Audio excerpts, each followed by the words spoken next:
NCR Sonipat Haryana में आशा वर्करों का धरना प्रदर्शन लगातार जारी है और शनिवार को 54वां दिन हो चुका है। आइए हम आपको कुछ आज की तस्वीरें दिखा देते हैं। आप मेरे सामने देख सकते हैं कि यहाँ आशा वर्करों का एनसीआर सोनीपत हरियाणा में धरना प्रदर्शन लगातार जारी है और सरकार प्रशासन के माध्यम से वार्ता कर मसले को निपटाने का प्रयास भी अब शुरू हो चुका है।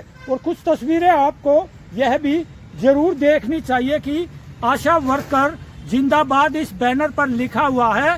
खास बात यह है कि 4000 में दम नहीं, 26,000 से कम नहीं, आशा वर्करों को पक्का करो। इस तरह के बैनर तख्ती जो है वो आशा वर्करों ने जरूर यहाँ पर बना रखे हैं। और कुछ तस्वीरें आपको यह भी दिखा देते हैं कि यहाँ भी एक बैनर है जिस पर लिखा हुआ है 26,000 वेतन लागू करो। इस तरह का मामला जो है आशा वर्कर लगातार उठा रही हैं। और एक तस्वीर आपको अब यह भी देखनी चाहिए। ये पर्चा खास तौर से आशा वर्करों ने अब प्रकाशित करवाया है। इस पर आशाओं की जनता के नाम अपील पर काफी कुछ लिखा गया है, क्योंकि आशाएं अब इस पर्चे को लेकर गांव के हर घर तक पहुंच रही है।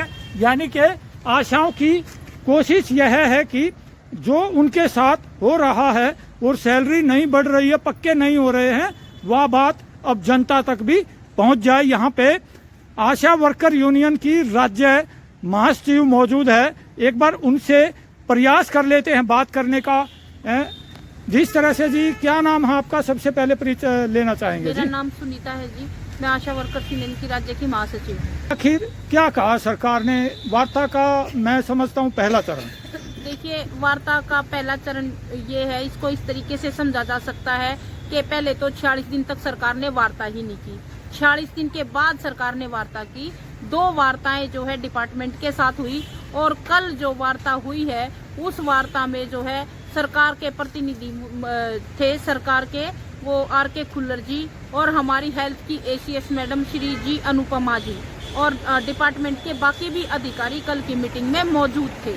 और हम इसका कंक्लूड ये बता रहे हैं कि भाई इसका जो है लबोलबाब ये था कि सरकार ने विस्तारित जो है हमारी बातचीत सुनी है, अभी कोई सहमति नहीं बनी है ये। और सरकार ने जो है जिस तरीके से हमारी बात सुनी, कल जो वार्ता थी 5 घंटे तक वार्ता चली। आशाओं की तमाम मांगों पर, तमाम कामों पर जो है वो विस्तारित चर्चाएं हुई है। हमने बताया है कि भाई हमारा जो काम है वो कितना महत्वपूर्ण है। सरकार ये मान रही है कि महत्वपूर्ण है और मेहनताना वो जो है वो कम है बहुत, वो मिलना चाहिए। सरकार को हमने ये भी बताया है कि भाई हम हेल्थ डिपार्टमेंट के अंदर काम करते हैं, हमारे इलाज की गारंटी नहीं, वो भी होनी चाहिए। इसको भी सरकार ने माना है कि ये बिल्कुल होनी चाहिए।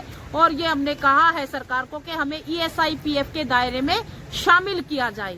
और एक वर्कर को भाई ये ठीक है, ये पॉलिसी है और ये पॉलिसी भारत सरकार की है, लेकिन ये काम जो है ये बेहद बुनियादी काम है, ये काम रहेगा। इसलिए इसको जो है हमें मिनिमम वेज तक पहुंचाया जाए।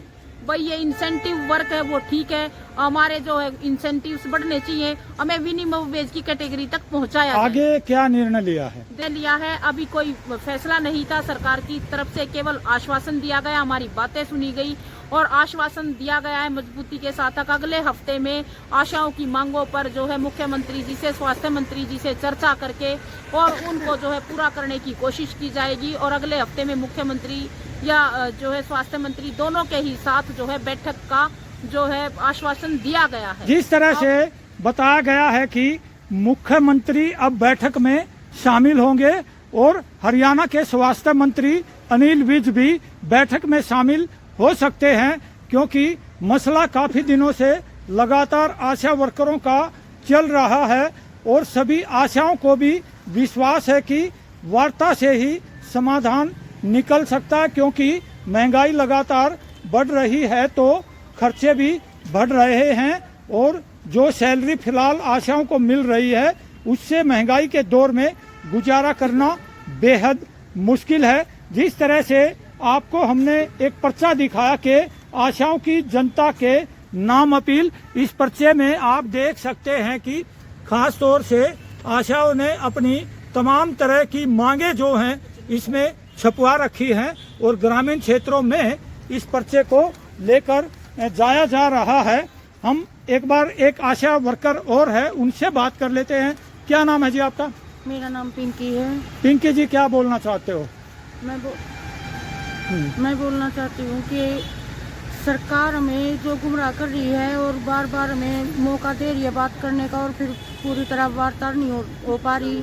इससे वो सोच रही है कि हम डर जाएंगे या भाई हम पीछे हट जाएंगे। तो हमारा एक ही नारा है कि हम पीछे नहीं हटेंगे। और जिस तरह से आशा वर्करों ने अब साफ कर दिया है कि सरकार प्रशासन जब तक आशाओं के मसले का पूर्ण रूप से समाधान नहीं निकालेगी तब तक आशा वर्करों का धरना प्रदर्शन इसी तरीके से जारी रहेगा। अगर जल्दी से सरकार प्रशासन इस मसले को नहीं निपटाती है तो आशाओं ने अब पूर्ण रूप से ये ऐलान जरूर कर रखा है कि वह आंदोलन में पीछे नहीं हटेंगी। सरकार प्रशासन को भी तुरंत वार्ता कर समाधान निकाल लेना चाहिए। राजेश खत्री, सोनीपत, हरियाणा।